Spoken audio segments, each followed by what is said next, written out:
அறிவிக்க பெரியார்கள் ஆற்றல் மிகுந்த இளம் சிங்கங்கள் தன்னலம் கருதாமல் பிற நலம் வளர்க்கும் வீர கண்மணிகளே பெண்மணிகள் தலைமைகள் துணை கொண்டு மலைமகள் வரம் கொண்டு திருமகள் அருள் கொண்டு செந்தமிழ் சொல்லெடுத்து சந்தத்திலே இசை கவிதை சரம் கொடுத்து நல மேலே மழை விழுந்து வைகையிலே வெள்ளம் வந்து வயலேறி பாய்கின்ற நம் நாட்டில் நீரென்றும் நிலமென்றும் நெடுவானம் காற்றென்றும் ஊரென்றும் உலகென்றும் அழியாத புகழ் என்றும் பால் கொண்டு போர் முனையில் உயிர் ரத்தம் சிந்தாமல் வழிந்தோறும் புது வெள்ளத்தை வரவேற்கும் கொடவர் போல் அறியாமை என்னும் இருளை போக்கி அறிவு தொடரை ஏற்றி வைக்கும் அறிஞர் பொதுமக்கள் அறிவில் சிறந்த ஆண்டோர்கள் செந்தமிழ் வளம் குறைய சிந்தனை அறிஞரே கவிஞரே கலைஞரே கலைவாணரே நமது அருமை சகோதர சகோதரிகள் நாடக கலா ரசிகர்கள் உங்கள் அனைவருக்கும் என் முதற் ஊர் என்றால் உறையூரை குறிப்பது போல் மலர் என்றால் தாமரையை குறிப்பது போல் தமிழ் என்றால் இனிமையை குறிப்பது போல் ஆகிய கலைகள் 64 இருப்பினும் குறிப்பாக நாடக கலையை குறிப்பது காலை முதல் மாலை வரை கடலிலே சென்று கஷ்டப்படும் பாட்டாளிக்கு இல்லத்து அரசி அமுது படைத்து வரும் தன் பட்டாளுக்கு இரவு நேரத்தில் துன்பத்தை மறந்து இன்பத்தை திளைக்கச் செய்வது நாடக முக்கடல் பாராட்டி முன்னதில் நீராட்டி நுழைந்தர் பாராட்டி அனைவரும் தொழும் ஆழ்கடல் ஓரத்தி மங்காத திங்களோடு செம்பருதி பின்னோடு மண்ணோடு பொங்கும் கடல் சூழப்பட்டது நம் நாடு தந்தாசி மரபது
திருவண்ணாமலை மாவட்டம்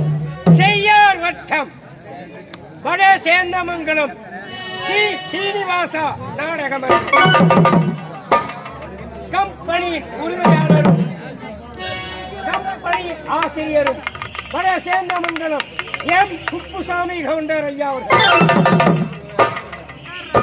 என்னுடைய நாடக மன்ற சீனிவாசா நாடக மன்றத்தின் 15 நடிகர்களுக்கும் ஆசிரியாக விளங்கக்கூடியவர் நம்ம புத்திரை கிராமத்தை சேர்ந்த ஹார்மோனிஸ்டன்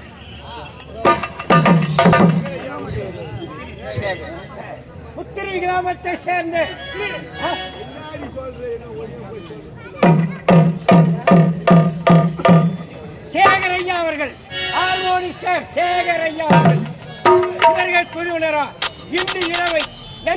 செய்து கொண்டு நல்ல தெய்வீக தொண்டு நமக்கு நிறைவேற வேண்டும் என்று நடத்தக்கூடிய நாடகம்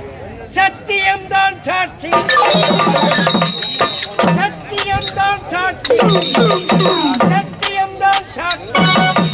என்ற நாடகத்தை சிறப்பான முறையில் நடத்த முன்வந்துள்ளோம்.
Thank you.